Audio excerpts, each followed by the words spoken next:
Hello Netrunners and welcome to Until the End of Time. My name is Veronica and this last weekend were the Continental Championships for Europe, the Middle East and Africa. I originally wasn't sure if I was going to make a video about them, but then I ended up placing 5th, so I figured that'd be worth talking about. These are my deck lists, and this is going to be video one of two, because I also want to make a video about actually playing the decks and how I approach the strategy of piloting these decks.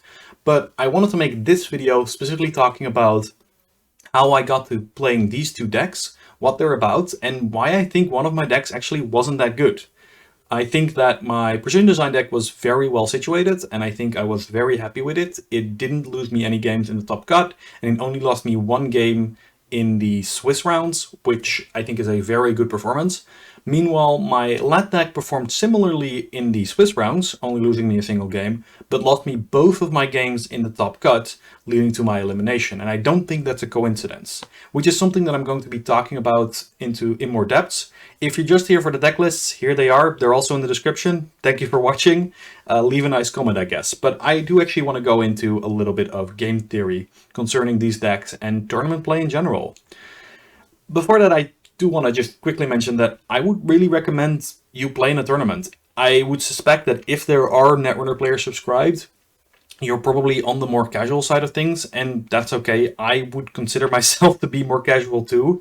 I legitimately didn't think that I would have a reasonable chance in this tournament. I thought I was fighting to get into the top 50%, and then I ended up in top cut just by playing well, doing my best, and just having practiced a bunch.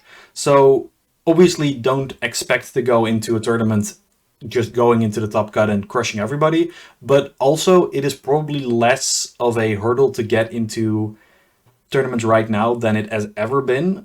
Standard right now is incredibly accessible. A lot of the most problematic cards just rotated out. There is a episode by Neon Static, which was also hosted by Andrew from the Metropole Grid, that talks about this. There will be a link to that in the description. Go listen to that episode about why Standard is more accessible if you're doubting it. And please try to play some Standard, try to play some tournaments. I guarantee you it is so much fun.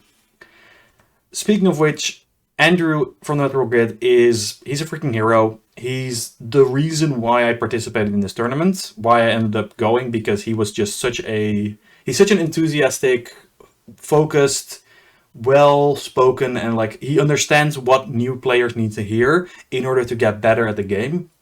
And there is specifically one video he made, the 7 tips for better Netrunner, that I constantly find myself going back to as being a linchpin of getting better at the game. And the link to this video will also be in the description. It will also be in the top right. Go watch this video if you haven't. I think a lot of what I'm trying to tell after this is a companion or an addendum to what he said in this video. So if you haven't watched this video, I'm not sure if the stuff I'm going to be talking about makes sense. I hope it will, but either way, go watch that video, pause this if you have to, and then come back and let's continue. Because I want to talk about deck building in kind of 3 different levels. Now, technically, I'm cheating, there's 4, but the level 0 is just that your deck list is correct. Your deck list has to be legal in order to play into a tournament that is just kind of sensible, right? You can't have banned cards, you can't have too many or too few agenda points, you need to obey by influence rules, all this stuff. If you use a deck building site like Netrunner DB, if you upload to jinteki.net, then these already take care of this, or at least they check for it, so you will know. But either way, I think it is worth pointing out, hey, you need a legal deck to play, and there was at least one person I know that got a game loss in this tournament because there was an error with their deck. So just make sure to check beforehand that you've registered the right decks, and specifically, if you are planning to play in an online event, so jinteki.net, just go ahead and give the decks different names so that you can very clearly tell that you've got the right decks. Because if you are playing a bunch of different decks in preparation for an event, they're all going to be all over the place, and you might very easily accidentally use an older version of the same deck. And if that is discovered, you will get a game loss. So in order to just avoid that, just give your deck specific names. That way, you can't mess that up. Now, when we're talking about the levels, the first level that I really think is important to think about is the capable level.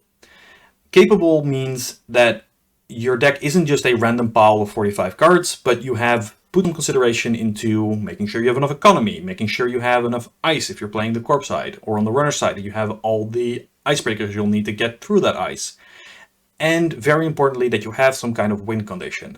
Now, win condition is a bit of a vague concept. It's something that I'm going to be trying to expand upon more in this video, but it is something that I first really started talking about and thinking about after watching this old video from Team Covenant. Now, the cards we're talking about are a little out of date maybe, but in general, the advice from this video still holds up. And it is the idea that if you're playing as the runner specifically, just getting a single card off the top of R&D or a single card from HQ is not enough to win the game consistently. In order to do better than that, you need to be able to make those runs count for more than just a single card. Fortunately, Null Signal Games has made some pretty clear win condition cards, and so I can use these examples. For example, Deep Dive is an event that you can only play if you made a successful run on HQ, R&D, and Archives. And if you do, you can look at the top 8 cards of R&D, and you can access one of them your choice. So assuming that you've made those 3 runs, you can almost certainly get an agenda out of the top 8 of R&D. You have cards like the Twinning that gain power counters, and then you can spend those power counters to get extra cards out of HQ or R&D. This is turning a single run into seeing multiple cards, which is much more value for the money you spend to get into that server. And I won't be talking too much about win conditions on the corp side because that's a little bit more nebulous. But for an easy example, Dr. Keeling reduces the hand size of the runner by 1 for every turn she basically stays on the table, which if the runner has a negative hand size at the end of the turn, they lose the game, they just die. And so Keeling is a win condition in the sense that you can just flatline the runner if you can protect it for long enough. So this is important. A good runner deck, or good Netrunner deck, sorry, isn't just economy, ice or icebreakers and a bit of card draw. It needs to have a win condition. Which brings us to the level 2, which is that these cards actually work together to become a good win condition. It needs to have a plan. And I should mention, I'm also basing this a little bit on an explanation on Level Up by Luis Scott Vargas, a very famous Magic player who talked about this on the podcast Limited Resources. And he talked about leveling up. And I think this is an important step. Your deck can't just have a win condition and a bunch of good cards. Those cards all need to work together. For example, going back to Deep Dive has an additional line where if you have an extra click left over after making the 3 runs and playing the Deep Dive, you can access an additional card. So you can, instead of seeing just 1 agenda, you can potentially get 2 agendas out of the top 8. But in order to do that, you need to somehow get an extra click because you will need 4 clicks your entire turn in order to make those 3 runs and play the Deep Dive. This is where a card like Pichakao, and I'm probably pronouncing that wrong, comes in, where when you install this on a piece of ice and then pass that ice after breaking the subroutines presumably, you can get a click. Thus, we are now able to make 3 runs, get a click back on one of those runs, and now we can have 2 clicks left over to play our Deep Dive and see 2 cards. This is important because these pieces together, or these pieces on their own, might be good cards, but together they form a much more powerful combo. And I actually have a great example from a recent Jinteki game, or Jinteki.net game, where this didn't work, which is that my opponent was playing Shaper, and they had this amazing rig setup with Conduit, they had the Pichakao, and they had Cuban on the ice on R&D, so they could run R&D for very cheap, because the Cuban gave them money back. The Pichakao gave them a click back, so they were able to get lots and lots of cards with Conduit, which gives them extra accesses every time they make successful runs on R&D. However, their icebreaker was Matryoshka. Now, Matryoshka is a icebreaker AI, and what that means is that they can break any kind of ice, doesn't matter the type. However, you need to have multiple copies of Matryoshka, and you need to host them on the original, and then the number of copies you have hosted determines how many ice you can break in a turn, because they all flip face down after you use them, and then they flip back up when you start your turn. What this means is that their plan was to make lots of runs on R&D with Conduit, but their icebreaker actually stopped them from making multiple runs because they couldn't get through the ice multiple times. And so even though they had this powerful value engine giving them back extra clicks and money, they couldn't actually get in multiple times because their icebreaker was holding them back. And so the solution, as simple as it might seem, is to get a different icebreaker. But it's important to note, Matryoshka is not a bad card. It's not like I'm saying, oh, this card's terrible, why would they even play that? No! Matryoshka is a fantastic AI icebreaker. It can get you in anywhere, and this was the kind of deck that can draw through very quickly. So they were seeing the Matryoshkas, but it just didn't work with the game plan they were trying to do. And so this is important when you think about, okay, I have my win condition, I have my ice or my icebreakers, I have my economy cards. Do those cards work together? Is the deck working to a single plan? Which brings me to precision design and the deck that I was playing. What's the win condition here? Because obviously Off-World Office is a nice agenda. Seamless Launch is a very efficient way of scoring agendas, and Haas Bayreuth's precision design can get you back cards whenever you score agendas. These are all very powerful effects, but is there a single plan it is working towards? And the answer is yes, but in order to explain that, we're gonna need to redefine win condition a little bit. And I'm gonna make a very bold statement that a win condition is never a single card. There is no card in the game of Netrunner that by itself is a win condition. And you might say, oh, Deep Dive seems pretty good. Well, if you had a deck of 45 copies of Deep Dive, you would never win a game with Netrunner, right? As powerful as Deep Dive is, you're not going to be able to make successful runs on HQ, R&D, and Archives if all you have are Deep Dives. And so every win condition, every card that we can call a win condition card, needs to have a context in which it is good.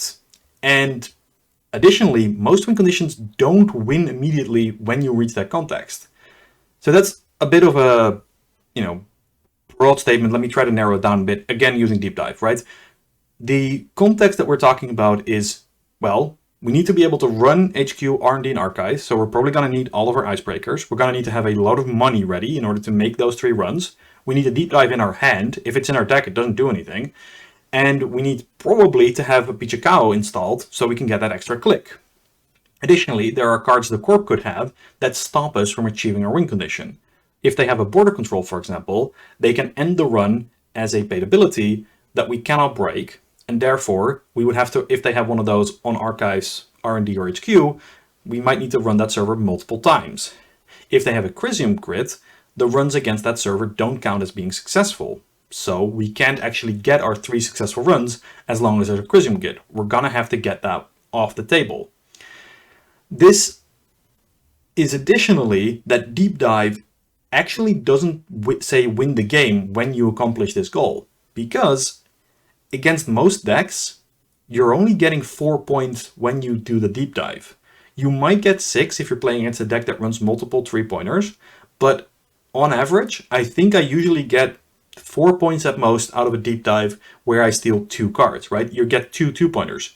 So that means that even in the kind of best case scenario where we pull off a Deep Dive and we have our extra click and we see 8 cards, we see 2 agendas, we steal both of them, we're only halfway to winning the game, which means that we probably need to get 3 points somewhere else in order to actually win.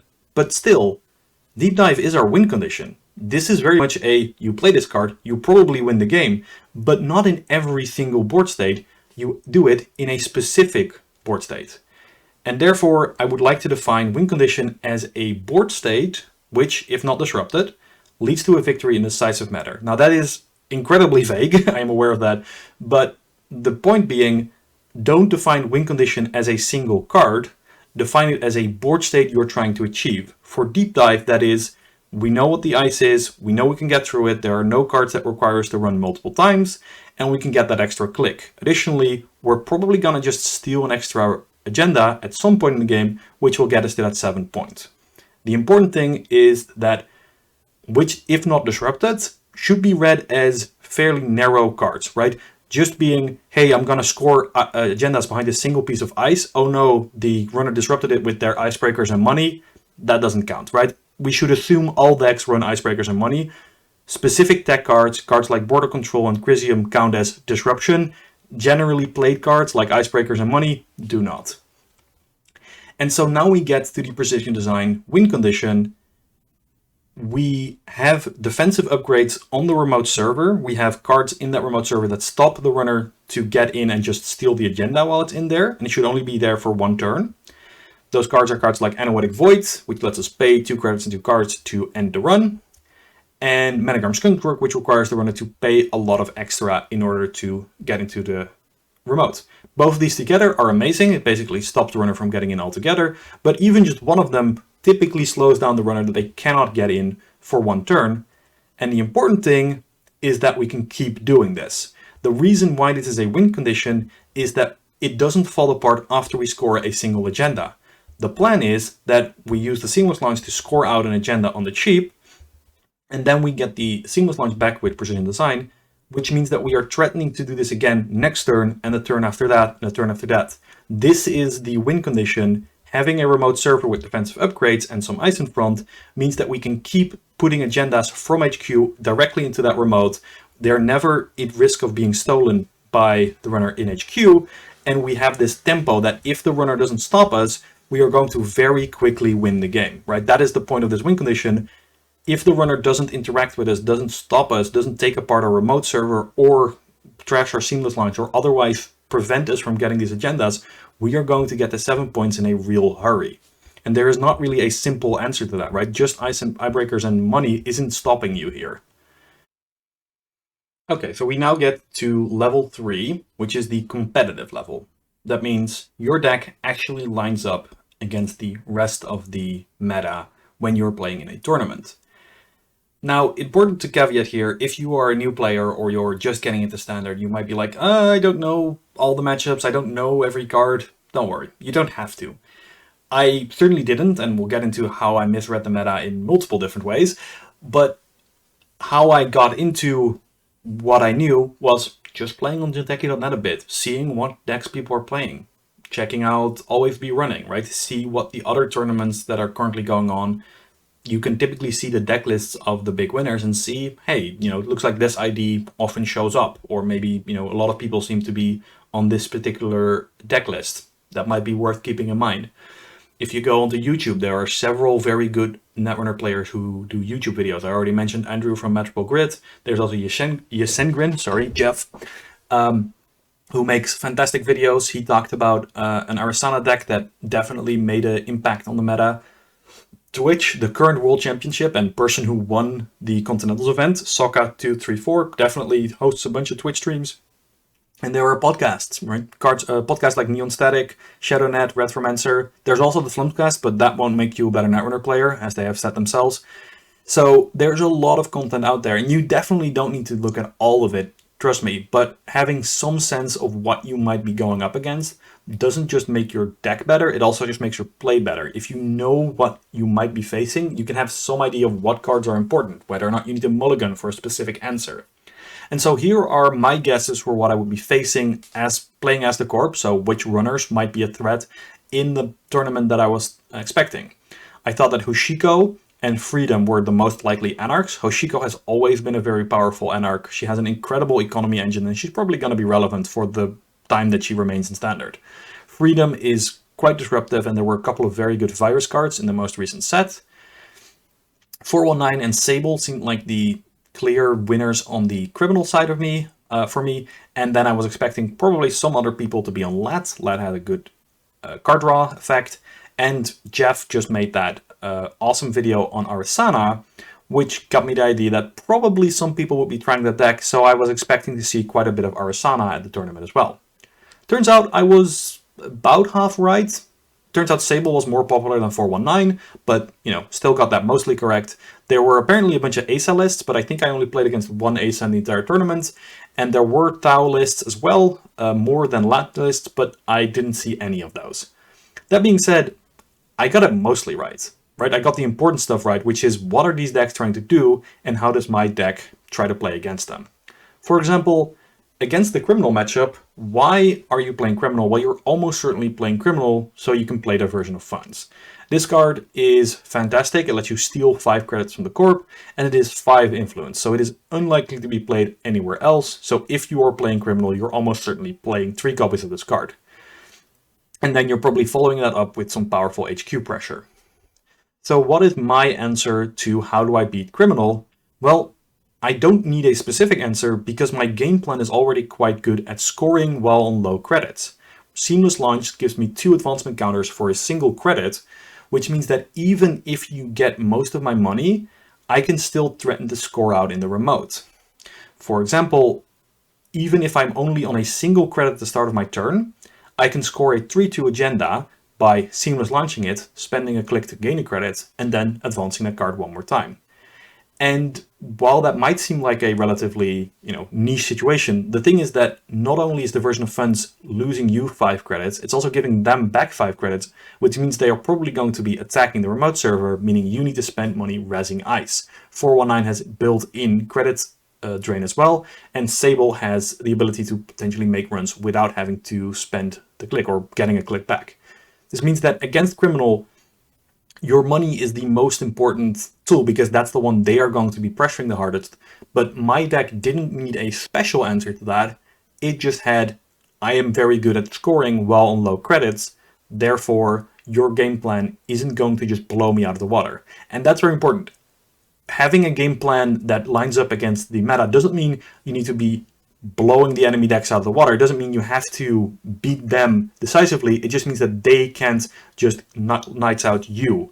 Because if you are going up against a popular deck in the meta and that deck always wins against you, that means you're probably not going to do well.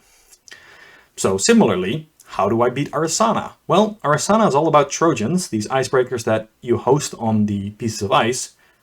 So I'm playing magnets, right? I don't know if I would have played magnets, or at least not 2 magnets, if I didn't know that Arasana was going to be a big deal, but I suspected that we're going to see a bunch of Trojans, so seemed like a worthwhile include. Additionally, the Arasana list that was most popular seemed to be on Conduit, so I decided to include an extra copy of Mavirus, because Mavirus is a very powerful way to shut down Conduit. Conduit needs to make multiple runs on R&D and gets the virus counters, which means that when we purge the virus counters, Conduit gets a reset. Normally, purging takes 3 actions, but Mavirus gives us a purge for free, and it can even do so if it is found in R&D, which can really set the runner back. Again, it's not a lights-out option, but it gives you a lot of tempo, and it gives you a lot of play space, which means that you can try to enact your game plan while without getting overrun by theirs, right? That's the main thing. You don't have to just beat them instantly. It's mostly about having options in a match. And finally, there's Hoshiko, right? I already mentioned, I think Hoshiko is probably going to be one of the most played runners for the entire duration that she's in Standard, just because her economic power, her draw power is so strong. Her ability is a little complicated, but basically she gets money and cards. When she accesses cards, she flips over, and then in the start of turn she loses a credit, gains a card, and there are other ways to interact with this which just work very well with the Anarch card pool, making a lot of money and being very strong in the late game. So how do you beat Hoshiko? The answer? You go fast. The thing is that I think Hoshiko has a pretty potent mid game. She can get a bunch of accesses in if you're not careful, but she is not the fastest deck off the start, right? If you let Hoshiko get to the late game, she will almost certainly win. But if you're able to score out before she does, then you have a real chance. And this is something that, in very abstract terms, if Hoshiko had the text, when your turn 14 begins, you win the game, it's not that different than I think what she is right now, where if you let her get to the late game, she's almost certainly going to win.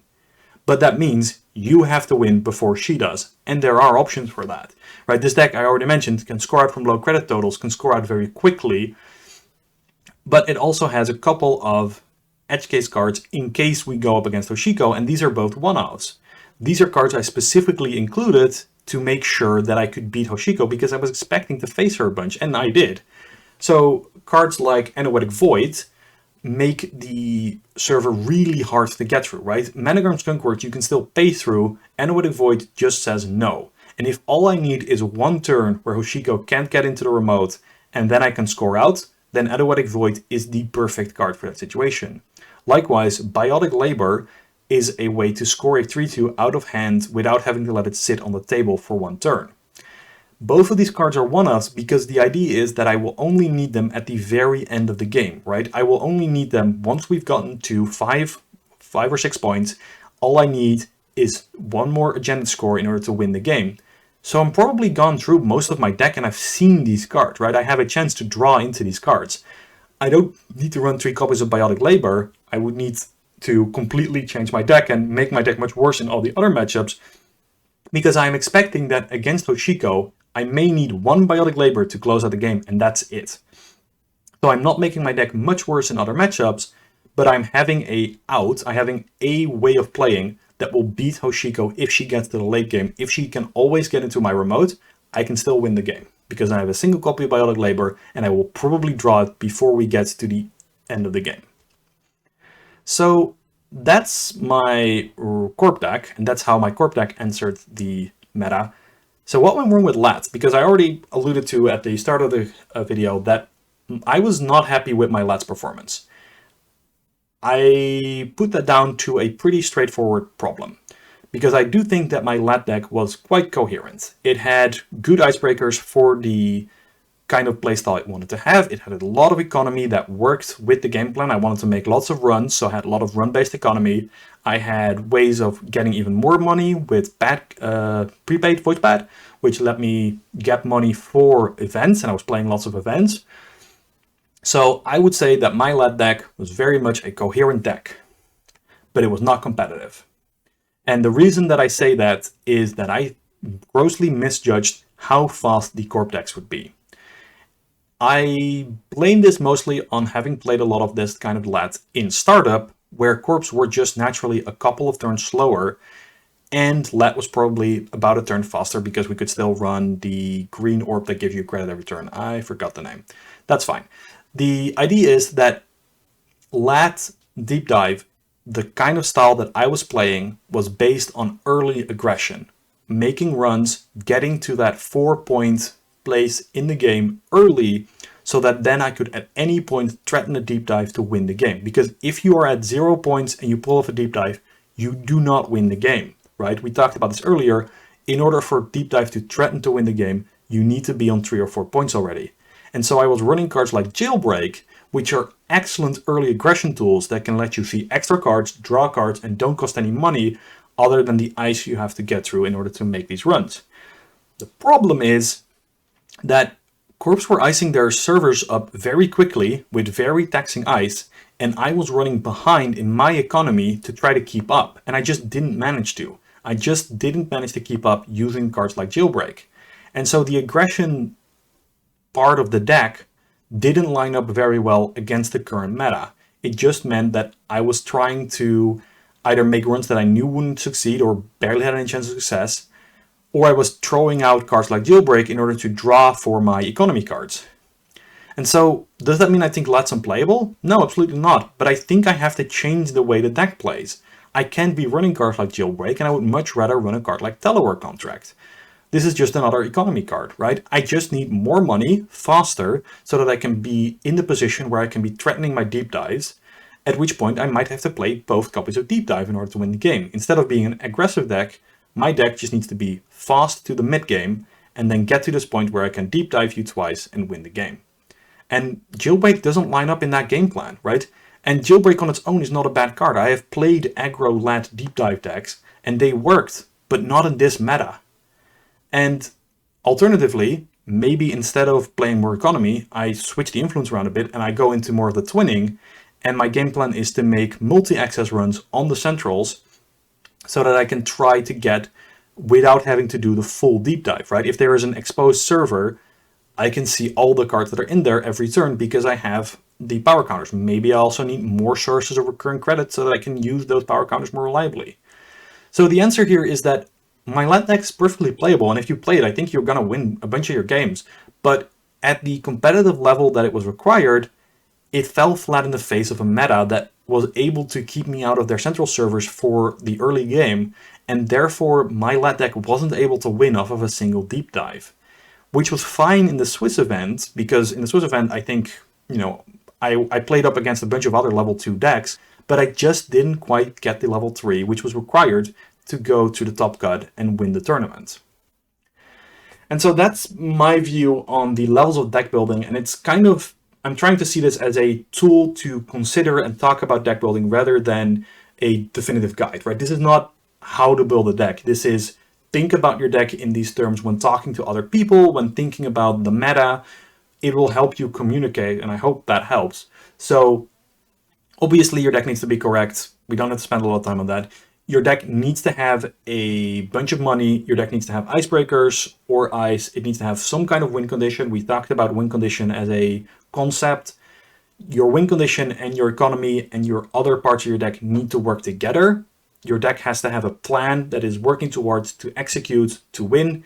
And if you want to do very well at tournaments, your plan needs to line up against the decks that you are likely to face, which means you have to do your research, you have to figure out what you're going to be playing against, and then you have to figure out, how does my deck fare against this deck? And again, you don't need to beat all of them, but you need to have a plan, you need to have a game plan for every one of those matchups.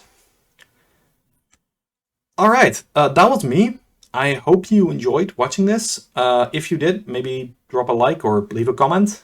Thank you for watching. I will be making another video, which is the gameplay side of this, where I talk through a couple of my games, or at least one of my games, and how that went, what choices I made, and how that led to the results. I don't want to spoil it, I guess. So look forward to that one. Thank you for watching, and I'll be seeing you until the end of time.